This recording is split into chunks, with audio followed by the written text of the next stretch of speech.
ఎంతో టేస్టీగా ఈజీగా తయారైపోయే పూర్ణం బూరెలు ఎలా తయారు చేయాలో ఇప్పుడు మనం చూద్దాం.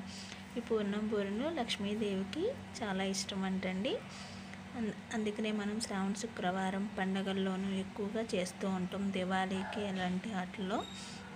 అదేవిధంగా మనం ఫంక్షన్స్లో కూడా ఎక్కువగా ఈ స్వీట్ని ప్రిఫర్ చేస్తూ ఉంటారు. ఇదివరకైతే ఈ స్వీట్ని ఎక్కువగా ప్రిఫర్ చేసేవారు. ఇప్పుడు వీటిని చాలా తేలిగ్గా ఎలా తయారు చేసుకోవాలో చూద్దాం. ఇవి చాలా సాఫ్ట్గా చాలా బాగుంటాయండి. తయారు చేయడం కూడా చాలా ఈజీ. చూసారు కదా, మంచి గోల్డెన్ కలర్లో ఎంత బాగా వచ్చినాయో.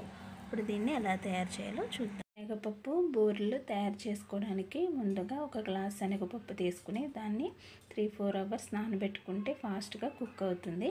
ఒకవేళ వీలు లేకపోతే కనుక డైరెక్ట్గా అయినా కడిగేసుకుని మనం వేసుకోవచ్చు. ఒక గ్లాసు శనగపప్పు తీసుకున్నట్టయితే 2 గ్లాసుల వాటర్ పోసుకుని 4 విజిల్స్ వచ్చేంత వరకు కుక్కర్లో వేసుకుని దాన్ని ఉడకబెట్టుకోవాలి. విడిగా అయినా ఉడకబెట్టుకోవచ్చు, కుక్కర్లో అయితే కొంచెం ఫాస్ట్గా అవుతుంది. ఇప్పుడు మనం దీన్ని కుక్కర్లో వేసుకొని 4 విజిల్స్ వచ్చేంత వరకు ఉడకబెట్టుకుందాం. అదేవిధంగా మనం ఇప్పుడు పిండిని కూడా రెడీ చేసుకుందాం. దీనికోసం ఒక గ్లాసు మినప్పప్పు తీసుకున్నట్టయితే 2 గ్లాసులు బియ్యం తీసుకొని ఒక 4 అవర్స్ నానబెట్టుకుని వాటి రెండింటిని కలిపి మిక్సీ వేసుకుని ఈ విధంగా బ్లెండ్ చేసుకోవాలి. దీంట్లో కొంచెం సాల్ట్ని కూడా యాడ్ చేసుకోవాలి. ఇది ఒక 3-4 అవర్స్ ఉన్నట్లయితే బాగా వస్తుంది బూరెలు. లేకపోతే సోయాపిండి కూడా మనం ముందుగానే రెడీ చేసుకోవచ్చు.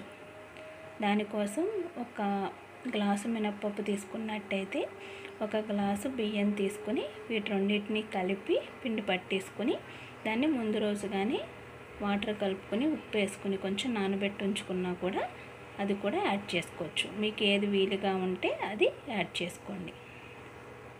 నేనైతే ఇప్పుడు దోసపిండిని యాడ్ చేస్తున్నాను. అదేవిధంగా ఏ గ్లాస్తో అయితే మనం పప్పుని తీసుకున్నామో అదే గ్లాస్తో బెల్లాన్ని కూడా తీసుకోవాలి. ఆ మెజర్మెంట్తోనే 1కి 1 గ్లాసు శనగపప్పు తీసుకున్నట్టయితే 1 గ్లాసు బెల్లాన్ని తీసుకోవాలి. బెల్లాన్ని తురుముకుని పెట్టుకోవాలి. కావాలంటే కొంచెం పంచదారని కూడా యాడ్ చేసుకోవచ్చు. ఫైనల్గా మూత తీసిన తర్వాత పప్పు అనేది ఇట్లా ఉంటుందండి. ఇట్లా ఉడికిపోయి ఉంటుంది. కొంచెం వాటర్ కనుక ఉన్నట్టయితే ఇంకొద్దిసేపు ఆ వాటర్ పోయేంత వరకు ఉడకబెట్టుకోవాలి. ఇట్లా ఉడికిపోయిన తర్వాత ఇప్పుడు మనం ఇందులోకి ముందుగా రెడీ చేసి ఉంచుకున్న బెల్లం తురుమును కూడా యాడ్ చేసుకోవాలి. బెల్లం కూడా యాడ్ చేసుకున్న తర్వాత కొద్దిసేపటికి మనకి ఇట్లా తయారైపోతుందండి. కొద్దిసేపు ఉడకబెట్టుకుంటే ఇట్లా దగ్గర పడిపోతుంది. ఇప్పుడు దీన్ని కట్టేసి మనం దీంట్లో ఇలాచి మిరియాలు పొడిని కూడా యాడ్ చేసుకుందాం. వీటినన్నిటినీ కూడా బాగా కలుపుకుంటూ కొద్దిసేపు దీన్ని చల్లారపెట్టుకోవాలి. చల్లారిపోయిన తర్వాత ఈ విధంగా మిశ్రమాన్ని ఉండల కింద చుట్టుకొని పెట్టుకోవాలి. ఇప్పుడు దీన్ని మనం ముందుగా రెడీ చేసి ఉంచుకున్న పిండిలో డిప్ చేసుకుని వేగించుకోవాలి.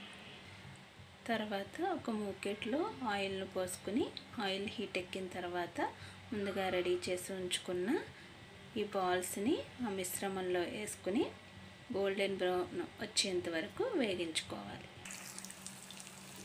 ఇట్లా పిండిలో డిప్ చేసుకున్న తర్వాత గోల్డెన్ బ్రౌన్ వచ్చేంత వరకు వీటిని వేగించుకోవాలి. ఇట్లా గోల్డెన్ బ్రౌన్ వచ్చిన తర్వాత వీటిని తీసేసుకుని ప్లేట్లోకి సర్వ్ చేసేసుకోవచ్చు.